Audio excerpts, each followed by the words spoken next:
పరిశీలన చేయొచ్చు. రైట్. ఇక ఫైనల్ క్వశ్చన్, వైఎస్ షర్మిల గారి బస్సు యాత్ర 4వ రోజుకు చేరుకుంది. పక్కన సునీతారెడ్డిని పెట్టుకొని ప్రచారం చేస్తోంది వైఎస్ షర్మిల. కడప పాలిటిక్స్ ఎట్లా టర్న్ అవబోతున్నాయి? ఇక్కడ షర్మిల గారి స్టేట్మెంట్ కూడా చూశాను. ఇల్లంతా రక్తం అనుకుంటే అది గుండెపోటు అని ఎలా చెప్పారని అడుగుతుంది. పోలీసుల ఎఫ్ఐఆర్ ప్రకారం, పోలీసులకు వచ్చిన ఇన్ఫర్మేషన్ ప్రకారము వివేకానంద రెడ్డి గారు గుండెపోటు వల్ల మరణించారని చెప్పిన వ్యక్తి ఎవరు అసలు? ఈ సునీత గారి హస్బెండ్ నర్రెడ్డి రాజశేఖర్ రెడ్డి. అవినాష్ రెడ్డి గారు చెప్పలేదు, విజయసాయి రెడ్డి గారు చెప్పలేదు, జగన్మోహన్ రెడ్డి గారు అయితే లేరు అక్కడ, భాస్కర్ రెడ్డి గారు చెప్పలేదు. చెప్పింది ఎవరు? మీ సునీతమ్మ గారి హస్బెండే. పోలీసులకి అది గుండెపోటుతో మరణించారని చెప్పింది సునీతమ్మ గారి హస్బెండే. ఆయన ఎందుకు చెప్పారు? దానికి సమాధానం షర్మిల గారు చెప్పాలా? పోలీస్ రికార్డుల ప్రకారము వివేకానంద రెడ్డి గారు గుండెపోటుతో మరణించారని పోలీసులకు సమాచారం ఇచ్చింది సునీత గారి భర్త నర్రెడ్డి రాజశేఖర్ రెడ్డి. జగన్మోహన్ రెడ్డి గారిని ప్రశ్న అడుగుతారండి మీరు. అంటే చంపిన వాళ్ళకి టికెట్ ఇచ్చారు జగన్ గారు, అరే మరి అందుకే చంపిన వ్యక్తి బిడ్డలుగా మేము వచ్చాం, మాకు న్యాయం చేయండి ఓటేసి అనేది షర్మిల గారు. విషయం ఏంటంటే దీన్ని ఎల్లో మీడియా బాగా ప్రొజెక్ట్ చేస్తుంది. ఇక్కడ షర్మిల గారు ఆంధ్రప్రదేశ్ రాష్ట్రం కోసం లేదా కాంగ్రెస్ పార్టీ బలోపేతం కోసం వచ్చారా, చంద్రబాబు నాయుడు నరేటివ్ని ప్రజల్లోకి తీసుకెళ్ళడం వచ్చారా అనేది మనకి స్పష్టమవుతుంది. ఇదే షర్మిల గారు ఆంధ్రప్రదేశ్కి ప్రత్యేక హోదా ఇవ్వలేదు. షర్మిల గారి పార్టీ ఏంటి? కాంగ్రెస్ పార్టీ మెయిన్ రైవల్ ఎవరు? నరేంద్ర మోడీ ఆంధ్రప్రదేశ్కి ఇచ్చిన హామీల గురించి చొక్కా పట్టుకుంటే ఆమెకు ఎక్కువ ఓట్లు వస్తాయా, లేకపోతే చంద్రబాబు నాయుడు గారు గత 4 సంవత్సరాలుగా వాళ్ళ టీవీలో చెప్తున్న నరేటివ్ తీసుకెళ్తే ఎక్కువ ఓట్లు వస్తాయా?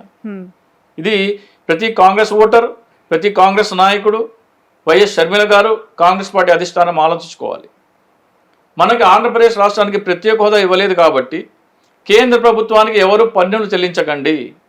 National highway authority of India కేంద్ర ప్రభుత్వం పరిధిలోకి వస్తుంది కాబట్టి ఆంధ్రప్రదేశ్లో వాహనాలు ఉన్న వాళ్ళందరూ మీ ఫాస్టాగ్ బ్యాలెన్స్ జీరో చేసుకోండి. టోల్ ట్యాక్స్ మేము కట్టేది లేదు, మాకు ఇవ్వాల్సిన ప్రత్యేక హోదా ఇచ్చిన తర్వాత మాత్రమే మీకు కట్టాల్సిన పన్నులు చెల్లిస్తాము అని గనక షర్మిల గారు ప్రకటన ఇస్తే ఆమె ఓటు శాతం జంప్ అవుతుందా?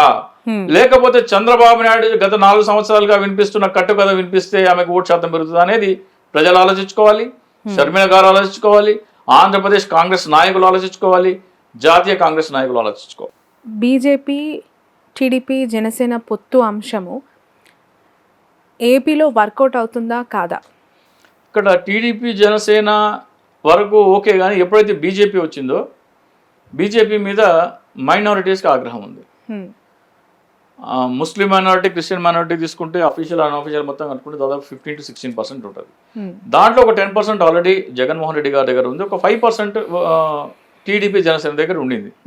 ఎప్పుడైతే బీజేపీ వచ్చి అలయన్స్లోకి చేరిందో ఈ 5%లో 70 to 80% వైసీపీకి వెళ్ళిపోతుంది. అంటే అక్కడ మీకు 4% కట్ పడుతుంది. 4% కట్ ఒక పార్టీకి పడిందంటే అది డిఫరెన్స్గా 8% అయిపోతుంది. ఎప్పుడైతే అటు 4% యాడ్ అవుతుంది, సో డిఫరెన్స్ 8% గ్యాప్ వచ్చేస్తుంది.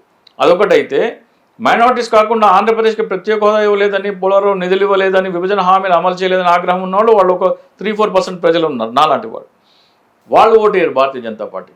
సో ఈ ఓవరాల్గా భారతీయ జనతా పార్టీతో పొత్తు పెట్టుకోవడం అంటే ఇవన్నీ చంద్రబాబు నాయుడుకి, పవన్ కళ్యాణ్ తెలియక కాదు. భారతీయ జనతా పార్టీతో పొత్తు పెట్టుకోవడం అంటేనే మేము ఎన్నికల్లో ఓడిపోతున్నాము అనే ఒక నిర్ధారణకు వచ్చిన తర్వాత మాత్రమే పొత్తు పెట్టుకుంటారు. ఓడిపోతాం కాబట్టి ఓడిపోయిన తర్వాత కేసుల నుంచి రక్షణ కోసం మాత్రమే వాళ్ళు పొత్తు పెట్టుకున్నారు, అంతకుమించి ఏమీ లేదు. బీజేపీతో పొత్తు పెట్టుకున్నారని టీడీపీ జనసేన ఒప్పుకోవడం అంటేనే ఆంధ్రప్రదేశ్లో మేము ఓడిపోతున్నామని ఒప్పుకున్నట్లు లెక్క. రైట్. అటు పిఠాపురంలో పవన్, ఇటు మంగళగిరిలో లోకేష్ గారి పరిస్థితి ఎలా ఉందంటారు? మంగళగిరిలో కూడా టఫ్ ఫైట్ ఉంటుంది. లోకేష్ గారికి నల్లేరు మీద నడిగితే ఏమి కాదు, ఎవరు గెలిచినా కానీ నాకు తెలిసి 5,000 లోపలే మెజారిటీ ఉంటుంది. పిఠాపురంలో కాపులందరూ మేము మెగా ఫ్యామిలీ సీట్ ఇది అని అంటున్నారు. అంటే ఇక్కడ ఇదే చెప్తున్నాను, వ్యక్తి స్వామ్యం. ఒక వ్యక్తికి మేము బానిసలుగా ఉంటామని ఎప్పుడు ఉండకూడదు. ఇప్పుడు జగన్మోహన్ రెడ్డి గారు కూడా మీరు ఎట్లా అంటున్నారు, మరి జగన్మోహన్ రెడ్డి గారు కూడా జగన్మోహన్ రెడ్డి గారు ఆయన పరిపాలన చూపించి ఆదరణ పొందారు, ఆయన ప్రజలకి సర్వీస్ ఇచ్చి ఆదరణ పొందారు. పవన్ కళ్యాణ్ సర్వీస్ ఇచ్చినా ఇవ్వకపోయినా ఆయన కుటుంబానికి మేము బానిసలు అంటారు. సో ఇక్కడ ఏమైపోయిందంటే కాపు సామాజిక వర్గం యువత, ఎస్పెషల్లీ యువత, మేము ఖచ్చితంగా పవన్ కళ్యాణ్ వెంట ఉంటామంటే ఇది ఇతర పార్టీలందరినీ ఇతర క్యాస్ట్ అన్నింటినీ పోలరైజ్ చేసింది. సో ఇక్కడ ఏమైపోయిందంటే కాపు వర్సెస్ నాన్ కాపు ఫైట్ లాగా అయిపోయింది. సో కాపు వర్సెస్ నాన్ కాపు అంటే అక్కడ 2.5 lakhs ఓటు ఉంటే దాదాపు 90% 90,000 ఏమో కాపు ఉంది, మిగతా అన్ని నాన్ కాపు. ఇవి ఈ డిఫరెన్స్ కనుక ఇంకా ఫర్దర్గా వస్తే డెఫినెట్గా పవన్ కళ్యాణ్ భారీగానే ఓడిపోబోతున్నారు. అలాగే మొన్న ఒక వీడియో చూసాను నేను, జనసేన అనుకూల ఛానల్ వెళ్ళి ఒక వ్యక్తిని అడిగింది, ఎవరైనా సరే ముగ్గురు ముఖ్యమంత్రి అభ్యర్థులు ఉన్నారు, జగన్మోహన్ రెడ్డి, చంద్రబాబు నాయుడు, పవన్ కళ్యాణ్, ఎవరైనా సరే వాళ్ళ కష్టార్జితం ప్రజల కోసం పంచిపెట్టిన వాళ్ళు ఉన్నారా అన్నారు పిఠాపురంలో. ఆ అభ్యర్థి ఏమడిగారంటే, పవన్ కళ్యాణ్ ఏమీ సొంత డబ్బు ఖర్చు పెట్టట్లేదు, ఆయన క్రియాశీలక సభ్యత్వాలనే మనిషికి 500 రూపాయలు వసూలు చేసుకున్నాడు, అందులోంచి 100 రూపాయలు మాత్రమే ఇన్సూరెన్స్ కంపెనీకి కట్టాడు, మనిషికి 400 మిగిల్చుకున్నాడు, గత 3 సంవత్సరాలుగా ఒక 12 లక్షల మంది అవి చేయించుకున్నారు, దాదాపు 40-50 లక్షలు అవే మిగిలే ఆయనకి.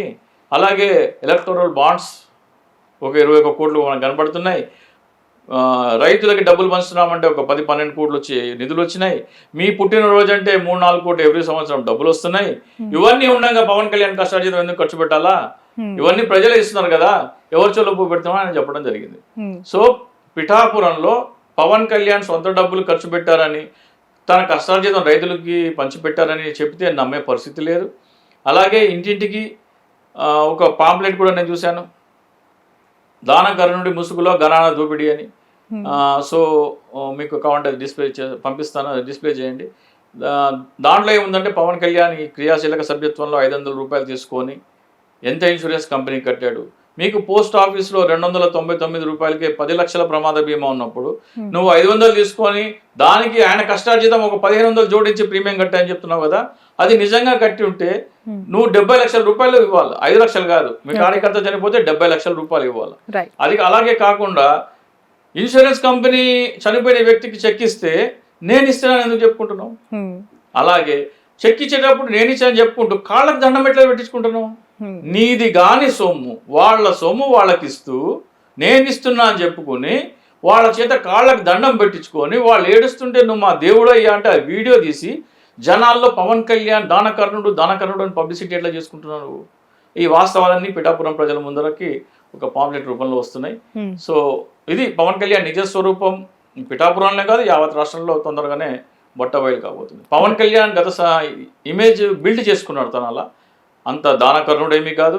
ఆయన ప్రజల నుంచి ఆయన డబ్బులు దోచుకునే వ్యక్తే కానీ దానకర్ణుడేం కాదు. ఉదాహరణకి ఖమ్మం నుంచి ఒక ఓల్డేజ్ హోమ్ మహిళ ఆయన దగ్గరికి విరాళం ఇవ్వడానికి వస్తే ఆయన 1,00,000 రూపాయలు ఇచ్చి పంపించాలని ఆమె వచ్చింది. ఆమె ఖమ్మంలో ఉంటారు. జెమినీ స్టూడియోస్కి ఎలా వచ్చింది ఆమె ఇంటర్వ్యూలోకి? పవన్ కళ్యాణ్ ఇచ్చినా అని చెప్పుకొని ఉండాలి, లేదా జెమినీ స్టూడియోస్ ఖమ్మంలో ఎందుకు వెళ్ళారు? హైదరాబాద్లో ఉన్న ఒక స్టూడియో అంటే ఆంధ్రప్రదేశ్లో ఉన్న ఓల్డేజ్ హోమ్స్లో ఎవరు ఈ రోజు వరకు ఎవరు ఒక 1,00,000 రూపాయలు కూడా దానం ఇవ్వలేదా? కేవలం పవన్ కళ్యాణ్ ఇచ్చాడా? మరి 1,00,000 రూపాయలు దానం ఇచ్చేవాళ్ళు హైదరాబాద్లో ఉన్న ఓల్డేజ్ హోమ్కి వెళ్ళి ఎవరైనా 1,00,000 రూపాయలు దానం ఇచ్చారంటే వాళ్ళు ఇచ్చిన లిస్ట్ అయితే వాళ్ళ దగ్గరికి వెళ్ళాలి కదా. మీరు ఖమ్మం ఎట్లా వెళ్ళారు మీరు? అంటే ఒక చేత్తో 1,00,000 రూపాయలు విరాళం పంపించి వెనకాల నుంచి కెమెరాలు పంపించడమా? అంటే 1,00,000 రూపాయలు ఇచ్చి 10 కోట్ల రూపాయలు పబ్లిసిటీ చేసుకోమంటే ఇదే అంటారు. సో ఇవన్నీ ప్రజలు ఆలోచిస్తున్నారు. ఇంతకుముందు అంటే చెప్పేవాళ్ళు లేరు. గత 5 సంవత్సరాలుగా ప్రతి విషయం నేను విడమర్చి చెప్తున్నాను కాబట్టి కాపు సామాజిక వర్గం యువతలో చైతన్యం వచ్చింది, ఆలోచన వచ్చింది. అంటే ఈ సెలబ్రిటీ వర్షిప్ సిండ్రోమ్ అని ఒకటి ఉంటుంది. దానివల్ల ఏమవుతుందంటే ఆ సెలబ్రిటీ ఏం చెప్తే అదే నిజమని నమ్ముతారు, వాళ్ళ విచక్షణ వివేకం కోల్పోతారు.